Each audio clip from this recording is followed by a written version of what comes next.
Shabbat, Shalom, loof die naam van die lewende God. Ek wil hom vereer en verheerlik, sy lieflike naam groot maak en hom lof besing vandag. Halleluja, dis 'n voorreg om saam met jou te wees en ek groet jou in die wonderbare naam van ons meester Yeshua. Halleluja, nou ja, ek wil vandag by die woord uitkom en dat hierdie woord vandag 'n transformasie sal veroorsaak in jou lewe. En ek wil gou hierdie vraag vra. Luister gou. Het die vyand al dinge by jou kom steel? Dink so 'n bietjie daaroor. Het die vyand al dinge by jou kom steel? Verseker, hy het dinge al by my gesteel en ek weet hy dinge by jou kom steel. So, wanneer ek en jy die aanval van die vyand ervaar, en wanneer die duiwel by ons kom steel, wat doen ek en jy daaromtrent? Wat doen ons daaromtrent? Sit ons baie keer en ons speel met ons vingers en ons is okay daarmee en ons aanvaar dit maar net? Jy sien, want die algemene mens aanvaar hopeloos te veel. Ons moet ophou om maar net dinge te aanvaar en ons moet opstaan en begin veg teen die werke van die vyand. Ons aanvaar hopeloos te veel dinge. Want jy sien, ons as mens word gekondisioneer om dinge te aanvaar. Kyk in die regering en kyk in jou dorp en kyk by die munisipaliteit en ons dink seker, seker nou maar hoe die land moet wees, dis seker hoe my dorp moet lyk en dis seker maar hoe die munisipaliteit moet funksioneer en ons word so gekondisioneer dat ons aanvaar dinge maar net. En wanneer die duiwel ons aanval, dan aanvaar ons dit ook maar net. Nee, as die duiwel by jou kom steel, dan wil ek vandag vir jou sê, ek en jy moet opstaan om terug te vat wat die vyand kom steel het van ons. Loof sy naam. Ons moet terugvat. Mense, ons kan nie net alles aanvaar nie. Ons aanvaar, weet jy hoekom aanvaar die mens? Weet jy hoekom? Want is te veel effort. Dis te veel effort om op te staan, om te bid. Dis te veel effort om te veg. Dis te veel effort om die woord oop te maak. Dis te veel effort om oppositie en teestand te bied. Dis te veel effort. Want jy sien, alles in hierdie lewe gaan oor kitsoplossings. Want alles is 'n kitsoplossing. As ek iets wil hê, kitsoplossing. As daar 'n situasie is, kitsoplossing.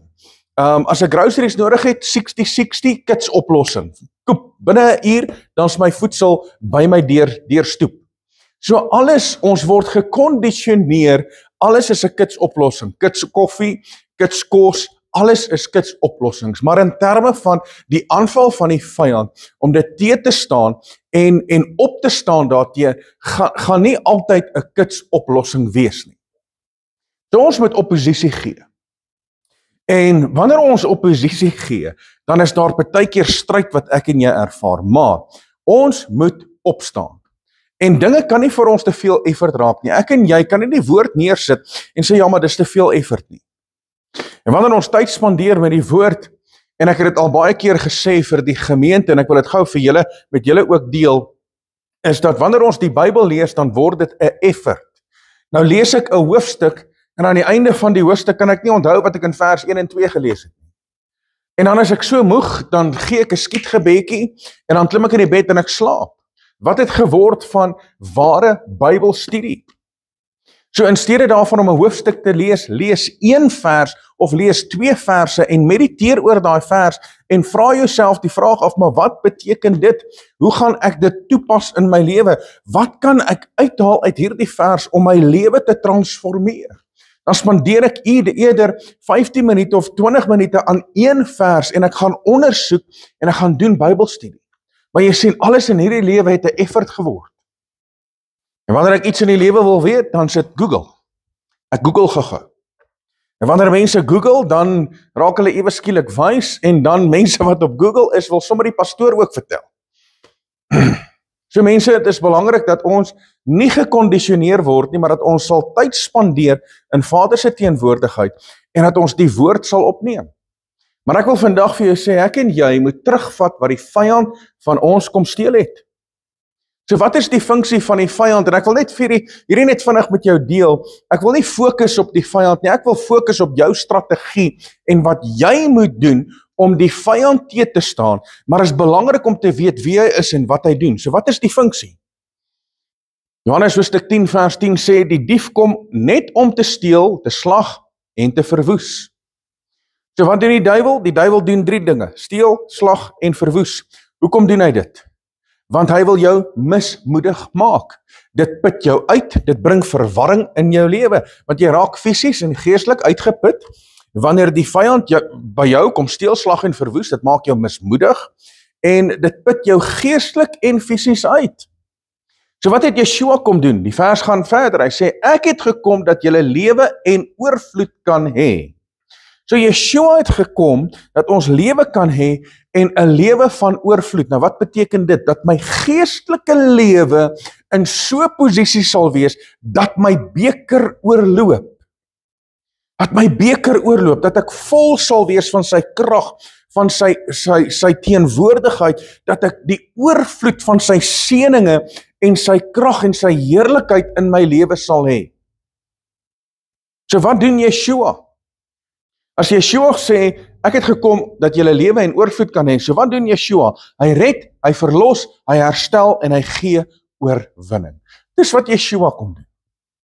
So ons weet wat die vyand doen, maar ons moet, baie belangrik, moet ons vasgryp aan wat Yeshua kom doen, en hy red, verlos, herstel en hy gee oorwinning. So ek en jy kan nie meer sit en net alles aanvaar wat die vyand kon doen in ons lewe nie. Ons moet opstaan in die oorwinning wat Yeshua ons kom gee.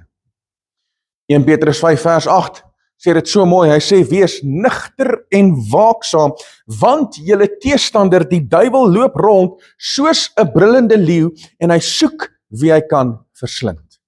Hierdie is 'n belangrike vers wat ek nou vir jou gee. Hy loop rond soos 'n brullende leeu. Met ander woorde, die duiwel brul vir jou. Hy brul vir jou. Wat beteken dit dat hy brul vir jou? As jy so 'n bietjie by 'n vreemde erf instap en daar is 'n hond en daai hond ken jou nie en hy like jou nie, dan gaan daai hond vir jou knor. Wat beteken dit wanneer 'n hond vir jou knor? Dis 'n dreigement. Dis 'n dreigement. Hy waarsku jou, dis 'n dreigement. Hy sê ek gaan vir jou uithaal. En is dieselfde met die duiwel, hy loop rond soos 'n brullende leeu, met ander woorde, hy brul vir jou en hy gee vir jou dreigemente op 'n daaglikse basis. Wat doen jy wanneer jy 'n dreigement kry? Nou, my geaardheid, dis die persoon wat ek is, my geaardheid is, jy kan my vloek, jy kan my uitskel, jy kan maar dinge aan my doen, jy kan te kere gaan soos wat jy wil, jy kan my op sosiale media uithaal, ek het geen probleem daarmee nie. Jy kan my maar vloek ook, maar moenie my dreig nie, want dis my geaardheid. Die oomblik wanneer jy my dreig, en jy dreig my met 'n fight, dan daag ek op vir die fight. Dis wie ek is. As jy my dreig met 'n fight, dan daag ek op vir die fight. Maar ongelukkig, soveel gelowiges word gedreig op 'n daaglikse basis deur die duiwel en ons feature net nie. Ons daag nie op vir die fight nie. Mense, dit is belangrik dat ek en jy sal weet dat die duiwel daag jou uit vir 'n fight op 'n daaglikse basis. En wat doen ons? Ons hardloop weg. Ons gaan skuil en ons kom nie by die woord nie en ons kom nie by die gesag en die autoriteit wat die lewende God ons gegee het nie en ons hardloop weg van die geveg. 'n klompie jare terug kry ek 'n oproep van iemand wat my dreig oor die telefoon en ek sê toe vir hom, right, nee, dis reg, gee vir my jou adres, ek kom. Want dis die persoon wie ek is. En ja, ek was oor die vingers getik daaroor, maar weet jy, dis die persoon wie ek is, maar wanneer dit kom by die vyand, dan vat ons maar net die aanslag, en ons vat maar net die klappe, en ons vat maar net dit wat hy aan ons kom doen, in steede daarvan moet ons opdaag vir die fight. En ek wil jou gou vat na 'n gedeelte in die woord toe. Die woord sê in Openbaring 12 vers 12, hy sê daarom, wees verheug o hemele en die wat daarin woon, weer die bewoners van die aarde en die see, want die duiwel het na julle neergedaal met groot woede, omdat hy weet, sy tyd is min. So omdat hy weet, sy tyd is min, is hy besig om ons as gelowiges uit te daag. So daarom moet ek en jy as 'n gelowige in Yeshua, moet ons opdaag vir die fight. En ons moet besef dat ons het 'n gemeenskaplike vyand. Jy moet dit weet. En daai gemeenskaplike vyand is die vyand, die duiwel. Maar weet dit, dat hy's alreeds oorwin. Hy's alreeds uit oorlê. Hy kry dit so reg om die mens en die gelowige in Yeshua so te verdraai en te manipuleer, dat hy dink, maar Jessie, ek is defeated. Nee, ek en jy is nie defeated nie. Ek en jy het die oorwinning in die naam van ons meester Yeshua, en daarom moet ons opdaag vir die fight. Al kom die duiwel met groot woede na ons toe, ek en jy die gesag, die autoriteit en die heerskappy. Dis hoekom sê Lukas hoofstuk 10 vers 19, hy gee aan ons die mag om op slange en skerpioene te trap en oor al die mag van die vyand, en niks sal julle skade doen nie. So hy weet nou natuurlik wat sy toekoms is. Dis hoekom hy afkom in woede, want hy weet wat sy toekoms is. Daarom probeer hy alles in sy vermoë om jou te weerhou van joune. Wat is jou toekoms? Jou toekoms is om te triomfeer as meer as oorwinnaars. In die boek van Openbaring is daar 7 beloftes van die wat oorwin. En weet jy, daai beloftes is vir my en vir jou beskore. So kom ek vat jou gou na die boek van Ester. En daar's 'n paar verse wat ek hier wil lees, want dit sluit aan by hierdie gedeelte, want jy sien, die vyand kom om te slag, steel en te verwoes, hy kom om by jou te steel, en dit het tyd geword dat ek en jy opstaan en terugvat dit wat die vyand van ons kom steel het. En wanneer ons dit doen, dan moet ons vir Mordegai, vir Haman, ons is Mordegai, dan moet ons vir Haman aan die galg hang, wat hy vir ons voorberei het. Kom ek vat jou, Ester hoofstuk 3, lees vir jou 'n paar verse, vanaf vers 1. En na hierdie dinge het koning Ahasveros Haman die seun van Hammedata, die Agagiet, groot gemaak en hom verhoog en sy setel hoër gestel as die van al die vorste wat by hom was. En al die dienaars van die koning wat in die poort van die koning was, het gebuig en voor Haman neergeval, want so het die koning aangaande hom bevel gegee, maar Mordegai het nie gebuig of neergeval nie. Stop gou daar, net vir 'n oomblik. Ek en jy moet die gesindheid hê van Mordegai, wat besluit, weet jy wat, ek gaan nie buig voor die Satan nie. Ek gaan nie skrik vir hierdie duiwel nie. Ek gaan nie toelaat dat hy kom steel, slag en verwoes, en ek aanvaar dit maar net nie. Maar Mordegai het gesê, weet jy wat, ek buig nie. Want hy is 'n man van God, en hy sê, daar's nie manier nie. Vers 3, en die dienaars van die koning in die poort van die koning het aan Mordegai gesê, waarom oortree jy die gebod van die koning? En toe hulle hom dit elke dag sê, en hy na hulle nie luister nie, het hulle dit aan Haman meegedeel, om te sien of die handelswyse van Mordegai sou standhou. Want hy het hulle te kenne gegee dat hy 'n Jood was. Toe Haman sien dat Mordegai nie buig en voor hom nie neerval nie, was Haman met woede vervul. Halleluja! Haman was met woede vervul, net soos wat die duiwel is in Openbaring hoofstuk 12, vers 12.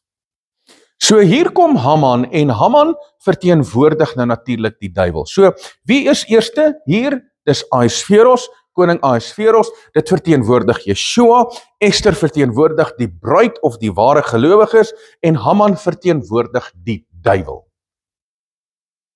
Verteenwoordig die duiwel. So Haman word gevul met woede. So wie is Haman? Wie is Haman? Ons moet so 'n bietjie gaan kyk, waar kom Haman vandaan? Wie is hy? Wat is sy oorkoms? En waar is hy afkomstig van? So wie is Haman? Haman is nou natuurlik afkomstig van die Amalekiete. En ons weet nou natuurlik dat die Amalekiete was die ewige vyand van Israel. Daar's nou natuurlik nog steeds 'n gees van die Amalekiete wat heers en wat ook jou kom aanval op 'n daaglikse basis. So geestelik verteenwoordig Amalek verwoesting, plunder, haat, rebellie teen Jahwe. Daar is ook 'n gees van Amalek wat in Suid-Afrika besig is om te manifesteer, want is 'n gees van verwoesting, van plunder, van haat en rebellie teen alles wat heilig en soewerein is, rebellie teen Jahwe. So kom ek vat jou gou na die boek van Samuel, 1 Samuel hoofstuk 30 vers 1 tot 3. En kom ek gaan wys jou gou, wat doen die Amalekiete? Want die Amalekiete het 'n sekere werkswyse. Daar is sekere karaktereienskappe in terme van die Amalekiete. So kom ek lees gou vir jou, wat doen die Amalekiete? 1 Samuel 30 vers 1 tot 3. En toe Dawid met sy manne die derde dag by Siklag aankom, het die Amalekiete 'n inval gedoen in die suidland en in Siklag. En hulle het Siklag verslaan en by die vuur verbrand, en hulle het die vroue en almal wat daarin was, gevange weggevoer, van die kleinste af tot die grootste toe, en hulle het niemand gedood nie, maar hulle weggevoer en verder gegaan. Toe Dawid met sy manskappe in die stad inkom, lê dit daar met vuur verbrand, en hulle vroue en hulle seuns en hulle dogters was as gevangenes weggevoer. So dis wat die Amalekiete doen. So met die Amalekiete funksioneer met boosheid, hulle kom met verwoesting, hulle kom met onheilsplanne, hulle kom met rebellie teen Jahwe en hulle kom plunder. En so het Haman onheilsplanne beplan vir die volk. Maar hy het self in dieselfde onheil beland. So kom die duiwel ook, en hy is besig om onheilsplanne vir jou te beplan. Maar ek wil vandag vir jou sê, dit wat die vyand vir jou beplan, vir jou ondergang, gaan Vader verander, en hy gaan vir jou oorwinning gee. Halleluja! So die vyand is besig met 'n plan, maar weet jy wat? Vader se plan is groter as die vyand se plan. En hy gaan vir jou oorwinning gee in elke aspek van jou lewe. Maar jy sien, ek en jy moet iets leer uit wat Dawid gedoen het, om die vyand te verslaan. Ons moet iets leer. En weer eens vat ek jou na die boek van Samuel, en Dawid is vir ons so 'n amazing voorbeeld om wat om te doen, om teen die vyand te veg, want hy het 'n strategie gehad. So moet ek en jy ook 'n strategie hê, om teen die vyand te veg, en om terug te vat, dit wat die vyand van ons kom steel het. So, die eerste ding, en die 7 eienskappe wat Dawid gedoen het, toe hy geveg het teen Goliat, is daar 7 eienskappe wat Dawid gedoen het, om totale oorwinning te behaal, en hierdie 7 eienskappe wil ek gou met jou deel. Luister gou, die eerste eienskap, dit wat Dawid gedoen het, is hy het aanvaar die totale vyandskap teen die duiwel. So mense, ek en jy moet dit weet, ons het 'n gemeenskaplike vyand, en dis die duiwel. En ek en jy moet weet, dat hy val ons aan, en hy wil jou lewe miserabel maak. Maar, ons moet nie op hom fokus nie, ons moet bly fokus op die skepper van hemel en aarde. Maar ons moet aanvaar, dat hy wel betrokke is in ons lewe, dat hy wel die vyand is. Ons moet dit aanvaar.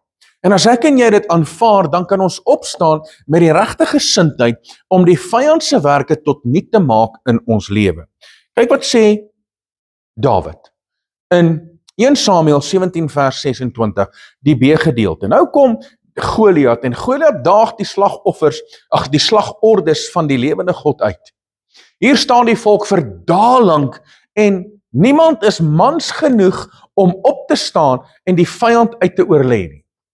Want ewe skielik het hulle vergeet, wie is die lewende God? En Saul het nie meer as leier opgestaan nie, as koning opgestaan nie. En hier kom Dawid, hy is nou net gesalf as koning.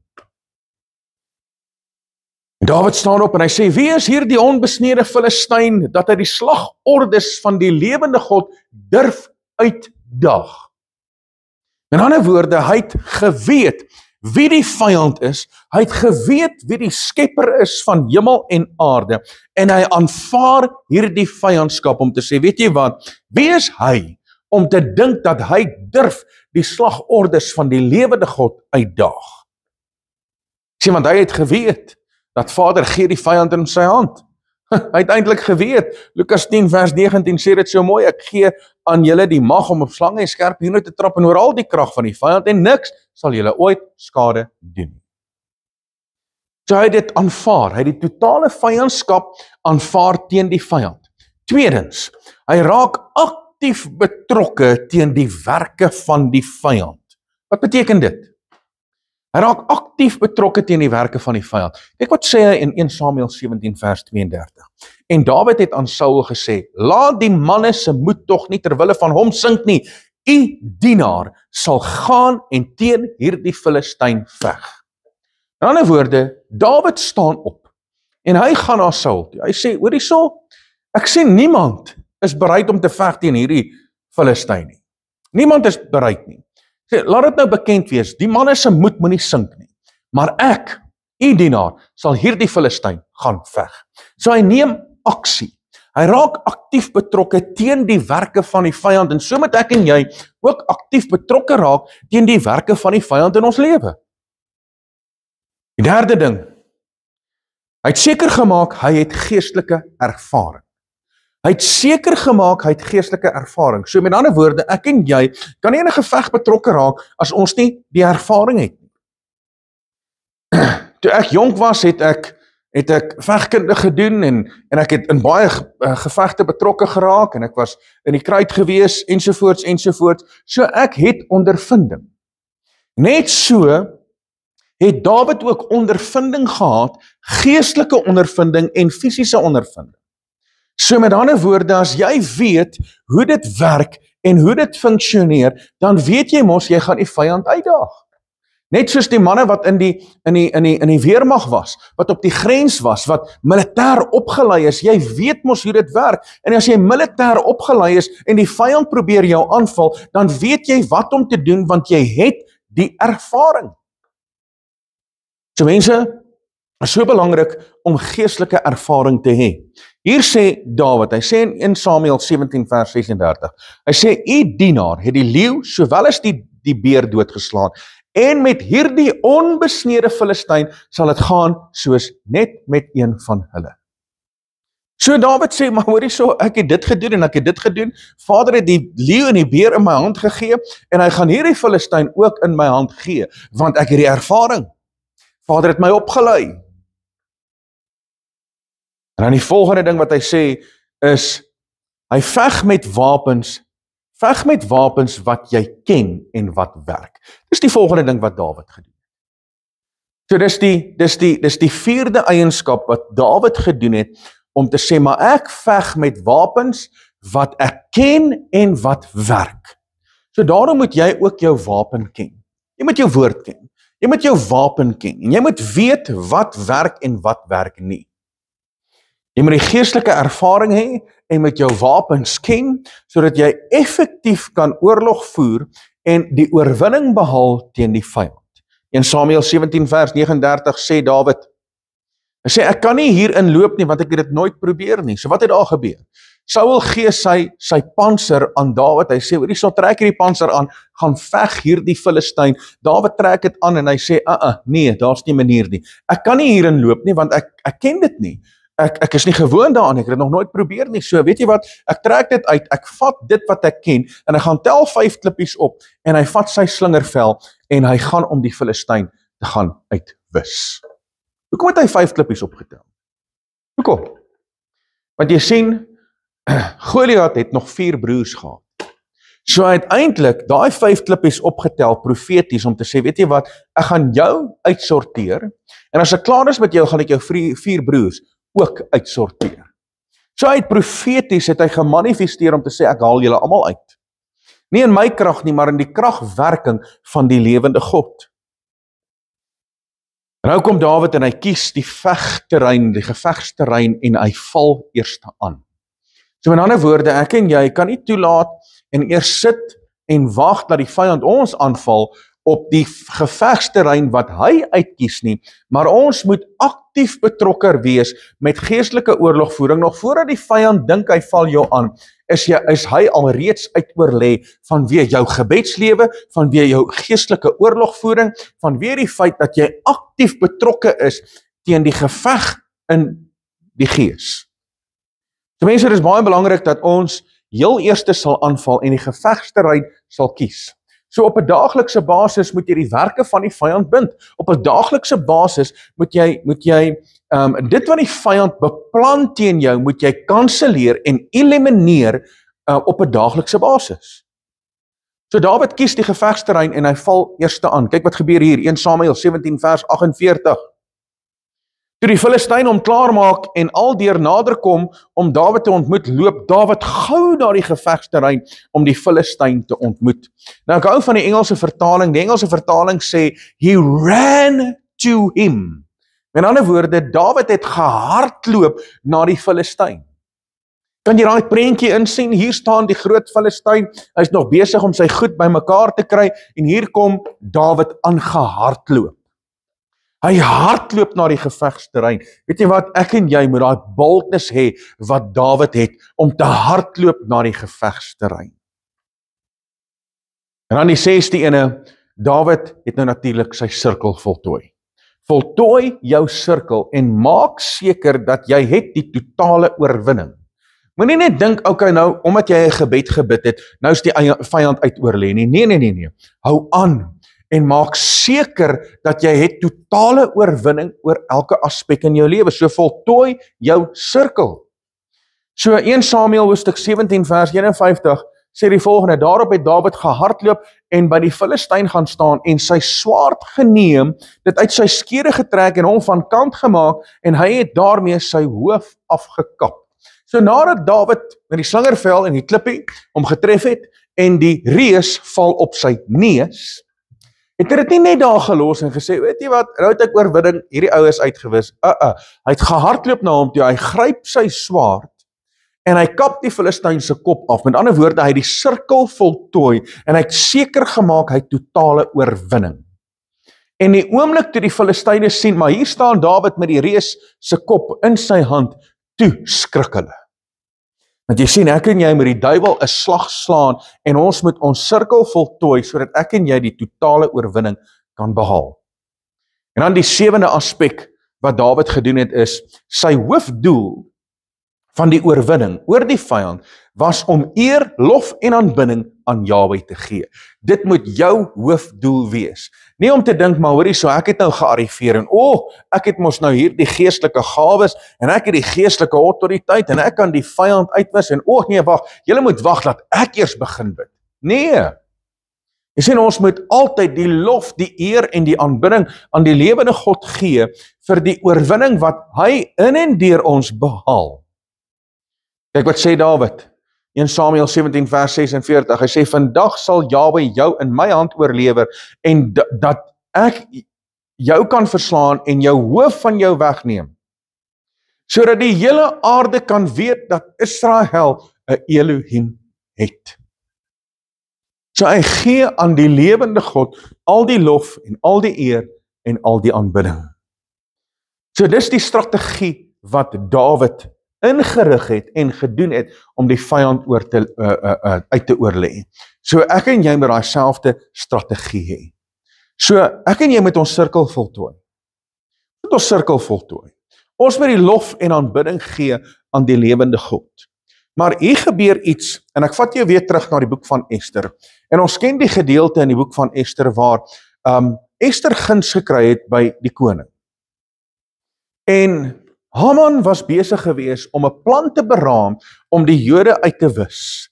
En hy was besig gewees om 'n galg te maak om vir Mordegai op te hang aan daardie galg. En dieselfde galg wat hy gemaak het om vir Mordegai op te hang, het Haman aangehang. So Haman word opgehang.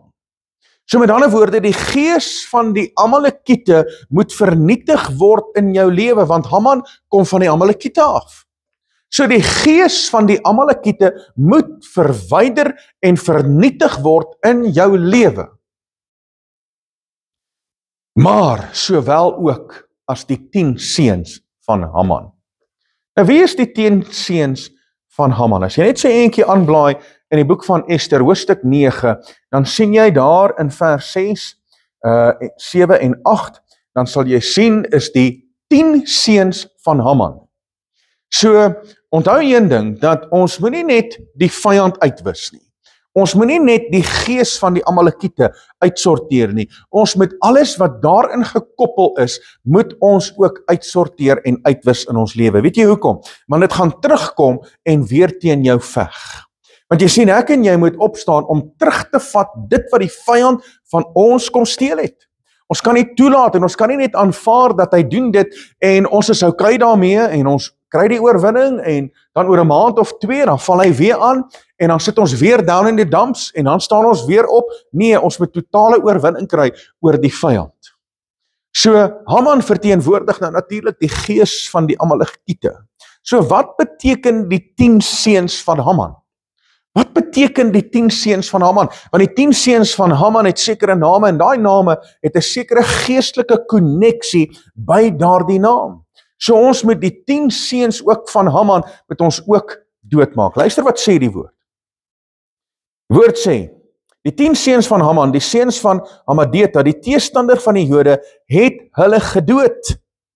So, hy lys die 10 seuns en dan sê hy, maar hoor, hy sal dit nie net vir Haman doodgemaak nie, hulle het Haman se 10 seuns ook doodgemaak. Wie is die 10 seuns van Haman? Nou luister gou.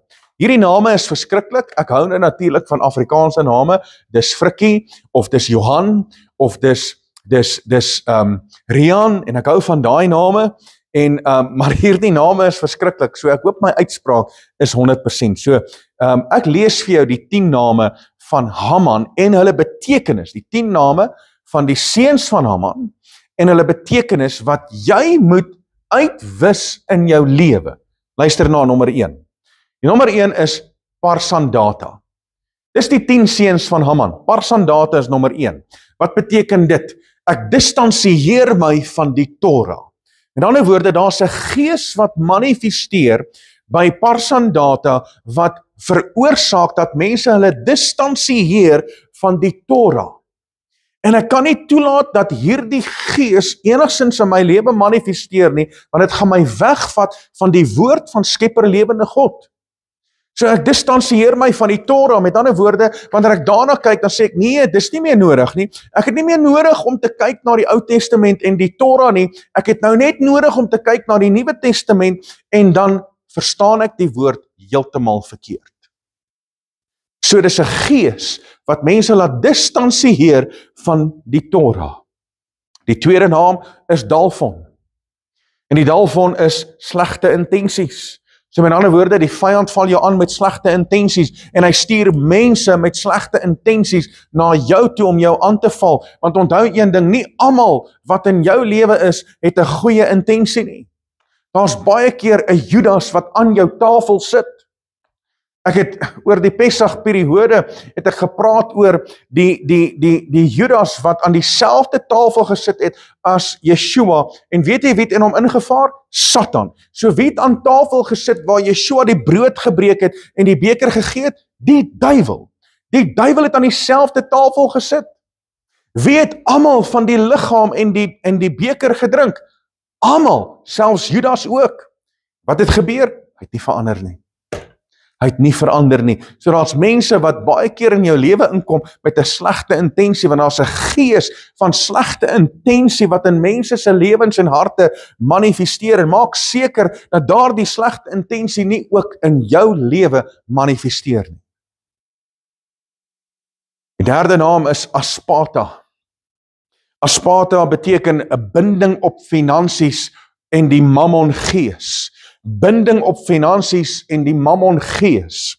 En ons moet seker maak dat elke binding op ons finansies gebreek word, sodat Vader ons kan seën in elke aspek van ons lewe. Maar jy sien, as ek geld najag, dan het ek die mammon gees lief. So ek kan nie die mammon gees lief hê nie, ek kan nie mammon lief hê nie, ek kan nie mammon aanbid nie, ek moet die lewende God aanbid. Maar jy sien, ek moet funksioneer op die regte wyse en ek moet toelaat dat Vader my finansies kom seën. En ek verduidelik hierdie aan iemand en ek sê die volgende, want nou vra hulle my, maar hoorie so, wat moet ek doen? Wat moet ek doen in terme van my finansies? Ek sê, jy moet jou geld, jou inkomste moet jy redeem. Want die inkomste wat jy kry, kom ons sê byvoorbeeld jy werk by 'n maatskappy. Jy weet nie wat se onderduimse transaksies daar plaasvind. Jy weet nie waarmee die baas en die personeel besig is nie. Jy het geen idee nie. Jy weet nie of die CEO dalk van die geld gevat het, daar gaan dobbel hy en nou gaan wen hy 'n hele paar rand en hy druk dit in die besigheid in en hy gee dit dalk as bonusse vir die personeel. Ek weet nie. I don't know. En jy kry daai geld en wat gebeur met daai geld? Daar's 'n binding, daar's 'n vloek op daai geld. So jy moet jou geld redeem. So hoe doen ek dit? Maleagi hoofstuk 3 sê dit vir my so mooi. So ek moet my geld redeem, maar ek kan nie mammon aanbid nie.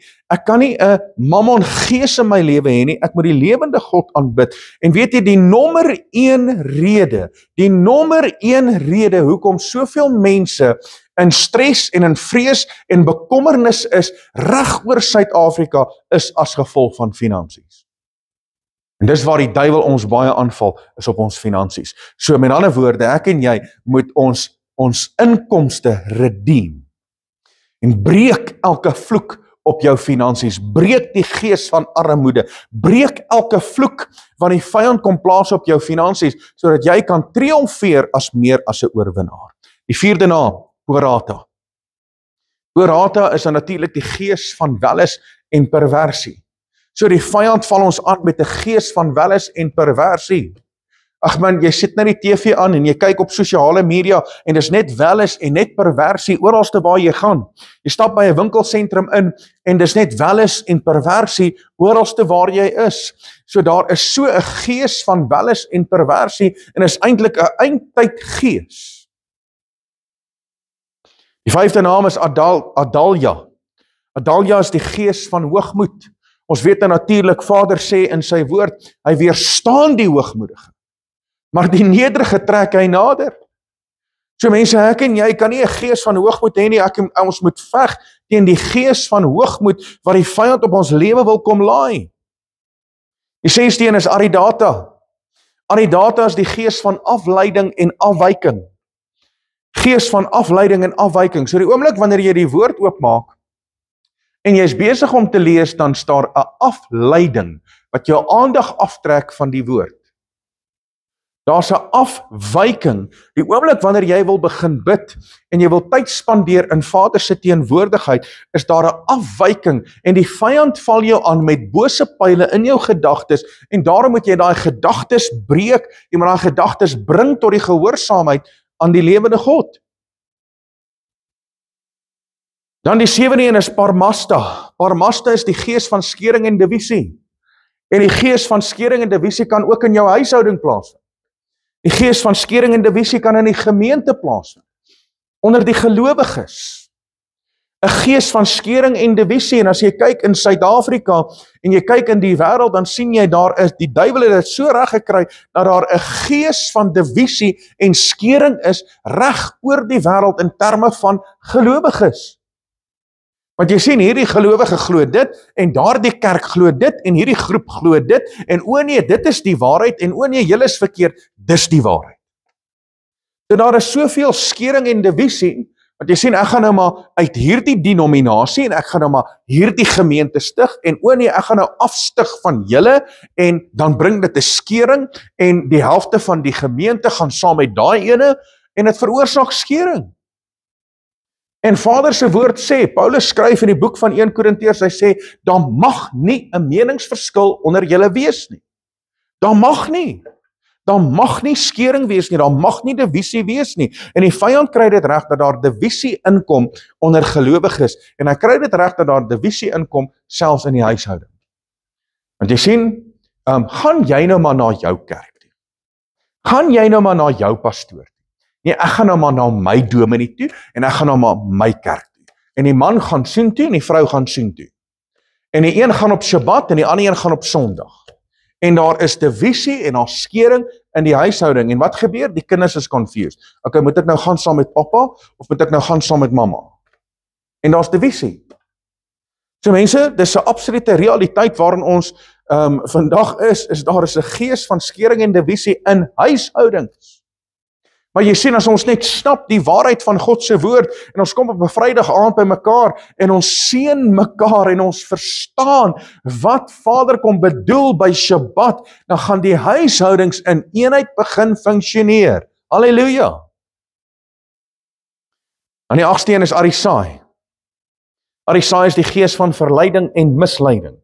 Die gees van verleiding en misleiding. En mense, is daar vandag 'n gees van verleiding en misleiding? Absoluut. Absoluut. Maar die 9de een is Aridai. Aridai is die gees van vrees, angs en bekommernis. Die gees van vrees, angs en bekommernis. Jy sien, want as jou finansies nie reg werk nie, dan staan 'n gees van vrees, angs en bekommernis in jou lewe. En hy saai soveel vrees, en hy saai soveel angstigheid en bekommernis, maar is die woord dan nie duidelik om te sê, in Filippense 4 vers 6, hy sê, wees oor niks besorg nie, maar laat al jou begeertes, in danksegging en smeking by die lewende God bekend word. So ons kan nie bekommerd wees nie, en ons kan nie vrees en angs in ons lewe hê nie, want wat is vrees? Vrees is 'n gees. Daai gees kom nie van God af nie. 2 Timoteus 1 vers 7 sê, dat God het ons nie 'n gees van vreesagtigheid gegee nie, maar van liefde, krag en selfbeheersing. Dan die 10de seun se naam is Vaisata. Vaisata, dis die gees van bitterheid en onvergewingsgesindheid. Die gees van bitterheid en onvergewingsgesindheid. Daarom sê die woord in die boek van Hebreërs, hy sê, laat daar geen wortel van bitterheid by julle opskiet nie. Maar jy sien, ek is mos nou bitter oor hoe ek gehanteer is, en ek is bitter in my lewe, en ek sal nie vergewe nie, en ek is nie bereid om daai mense te vergewe nie, en ek sal nooit vergeet wat hulle aan my gedoen het nie, en ek gaan nie vergewe nie. En dan hou jy vas aan daai bitterheid, en dan het die vyand die wettige reg om jou aan te val. En ek en jy moet ophou om die vyand die wettige reg te gee om ons aan te val. En ek en jy moet nie net vir Haman uitwis uit ons lewe uit nie. Die gees van die Amalekiete uitwis in ons lewe nie. Ons moet ook die 10 seuns van Haman moet ons doodmaak in ons lewe. So die duiwel kom om te steel, te slag en te verwoes. Die duiwel kom steel van ons deur ons te beïnvloed. En dit is tyd dat ons moet terugvat wat die vyand van ons kom steel het. Dit het tyd geword dat ons moet terugvat wat die vyand van ons kom steel het. Hier sê Spreuke 6 vers 30 tot 31. Kyk wat sê hierdie gedeelte. Hy sê 'n dief word nie verag as hy steel om sy begeerte te bevredig nie, omdat hy honger het. En as hy uitgevind word, moet hy 7voudig vergoeding gee. Al die goed van sy huis moet hy gee. Halleluja. So met ander woorde, dit wat die vyand van jou kom steel het, moet hy 7voudig kom teruggee. So gaan sit jou eis in by die hemelse hof. Gaan sit jou eis in en eis terug 7voudig wat die duiwel van jou kom steel het.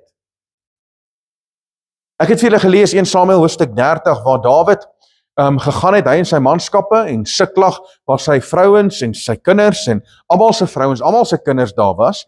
En toe het die Amalekiete ingekom en geplunder. Nou wil ek vir jou lees, wat het Dawid gedoen in terme van dit? Nou kom Dawid daar en alles is verwoes. Sy vrou, sy kinders, al die manskappe, vrouens, kinders, weg. Al hulle goed, weg. In 1 Samuel 30 vers 8 gebeur daar iets. Dawid praat met Vader. Hy sê, en Dawid het Jahwe geraadpleeg en gesê, sal ek hierdie bende agterna jaag? Sal ek dit inhaal? En hy sê vir hom, agtervolg, want jy sal sekerlik inhaal en sekerlik uitred. Halleluja!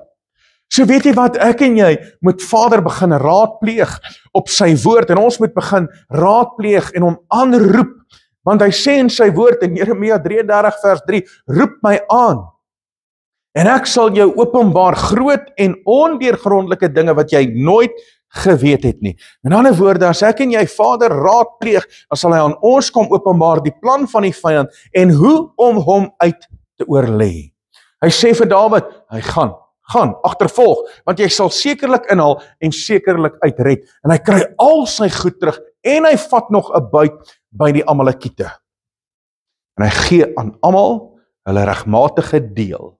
Dit het tyd geword vir my en jou om terug te vat wat die vyand van ons kom steel het. Dit het tyd geword dat ons sal terugvat. Dit het tyd geword dat ons die galg sal regkry vir Haman en ook vir sy 10 seuns. Dit het tyd geword dat ons sal opstaan in die gees en sal begin terugveg. Want jy sien, die vyand loop rond soos 'n brullende leeu en hy daag jou uit vir 'n geveg, maar jy daag nie op nie. En het het tyd geword dat wanneer die vyand ons uitdaag, dat ek en jy sal opdaag, en nie net sal opdaag nie, maar dat ons 'n strategie het om die vyand uit te oorlê en sal terugvat dit wat die vyand van ons kom steel het. Kan ek jou vra, het die vyand al by jou kom steel? Dink so 'n bietjie daaroor, wat het hy al van jou kom steel? Dit het tyd geword dat ons die eis insit. Vader sê in sy woord in die boek van Jesaja, hy sê, sit jou eis in, bring jou regsaak. So dit het tyd geword dat ek en jy ons regsaak sal bring na die lewende God, en dat ons sal terugeis dit wat die vyand van ons kom steel het. En hoe moet ons dit terugeis? 7voudig volgens die woord van Skepper lewende God. Halleluja, halleluja. Wil jy net vir 'n oomblik, daar waar jy is, net saam met my bid? As jy kan, staan op, anders te sit jy steek jou hande op, en ek wil saam met jou bid, en ons gaan terugvat wat die vyand in jou lewe kom steel het. Halleluja. Vader, ons kom en ons maak u naam groot in hierdie oggenduur. Vader, dankie vir hierdie besonderse dag op die Shabbat, Vader, wat ons by mekaar kan kom om die naam van die lewende God te vereer en te verheerlik. Vader, ons staan op u woord. Vader, u woord is die hoogste gesag. Vader, u woord verklaar dat ons kan 7voudig terugeis wat die vyand van ons kom steel het. Vader, ons staan teen die werke van die vyand, en Vader, u het aan ons die sleutels van die koninkryk gegee, en ons kom sluit vandag, Vader, oop dit wat na ons kant toe moet kom. Dit wat die vyand kom steel het in ons lewe, Vader, kom eis ons terug. Vader, ons bind die werke van die vyand in ons lewe, en ons ontbind u seëninge oor ons lewe in die naam van ons Meester Yeshua. Vader, dankie dat ons u naam kan groot maak. Dankie dat ons kan kom in die hemelse hof, en ons bring ons saak vandag na u toe. Vader, die vyand kom val ons aan. Vader, hy wil hê dat ons moet gedistansieer wees van die Torah, want die oomblik wanneer ons distansieer, dan ontneem die vyand ons van al die seëninge wat opgeteken is in u woord. Vader, ek breek hierdie gees in die naam van ons Meester Yeshua, waar die vyand wil kom om ons te distansieer van die Torah. Vader, ek bind elke slegte intensie, Vader, in mense se lewens. Vader, ek bid dat wanneer mense inkom in gelowiges se lewe, dat elke slegte intensie geopenbaar sal word. Vader, ek bid nou dat u elke slegte mens van ons sal weerhou, elke persoon wat onheil beplan in ons lewe, Vader, dat u hulle van ons sal weerhou in die naam van ons Meester Yeshua. Vader, ek breek elke binding op ons finansies in die naam van Meester Yeshua, en ek verklaar, Vader, 'n oorvloedige seën wanneer ons kom en ons redeem ons inkomste in u teenwoordigheid. Vader, ek breek elke finansiële vloek oor ons finansies. Vader, ek breek elke mammon gees oor ons finansies in die naam van ons Meester Yeshua, en ek verklaar dat die hemele oopgemaak sal word. Vader, soos wat u woord verklaar in Maleagi hoofstuk 3, Vader, dat u vensters in die hemel vir ons sal oopmaak op 'n bonatuurlike wyse. Ek dank u, Abba, Vader, dat ons nie met 'n gees van welis en perversie hoef te funksioneer nie. Vader, ek bid dat u ons oë sal toemaak van elke gees van welis en perversie, en ek breek hierdie gees oor mense se lewens. Vader, waar jong manne, jong seuns en manne in die huishoudings kyk na pornografie, Vader, breek ek hierdie gees van welis en perversie in die huishoudings vandag in die naam van ons Meester Yeshua. Vader, dat daar 'n bewustheid sal kom by mense se lewens. Vader, dat hulle 'n honger sal kry na die woord van Skepper lewende God. Vader, dat hierdie honger na welis en perversie sal verdwyn in hulle lewe, en dat hulle sal opstaan, Vader, om die woord op te neem. Vader, ek breek die gees van hoogmoed in ons lewens. Vader, dat daar geen hoogmoed in ons lewe sal wees nie, dat u ons nie sal wegstoot nie, maar dat u ons sal nader trek, omdat ons onsself verneder voor die lewende God, en u ons verhoog op die regte tyd. Vader, ek breek elke gees van afleiding en afwyking in die naam van ons Meester Yeshua. Vader, wanneer ons die woord oopmaak, dat die helm van verlossing op ons hoof sal wees, dat ons toegemaak sal wees deur die bloed van die lam, dat ons oorskadu sal wees deur die vlerke van die Almagtige Vader, dat ons sal skuil, Vader, by die skuilplek van die Allerhoogste. Vader, dat wanneer ons die woord lees, dat ons sal inneem, dat ons sal verstaan wat ons lees, dat ons gedagtes nie gepenetreer sal word deur enige bose pyl wat ons wil wegtrek van die teenwoordigheid van die lewende God nie. Vader, ek kom teen elke gees van skering en divisie, en Vader, ek roep dat huishoudings weer in eenheid sal funksioneer. Vader, ek roep dat manne en vroue weer in die huwelik in eenheid sal staan. Vader, dat die ouers en kinderverhouding in eenheid sal wees. Vader, ek bid reg oor Suid-Afrika dat die huishoudings, Vader, in herstel sal kom en in eenheid sal kom, dat daar geen skering en geen divisie sal wees in huishoudings reg oor Suid-Afrika. Vader, ek bid dat die vyand se werke gekanseleer sal word oor huwelike en ouer-kind verhoudings. En Vader, ek bid dat daar ook geen skering en divisie sal wees onder gelowiges nie, maar Vader, dat ons die woord sal lees, met die regte onderskeiding en met die regte gees, en dat ons almal op dieselfde oortuiging sal kom oor die woord van Skepper lewende God. Vader, ek kom en ek bind die gees van verleiding en misleiding.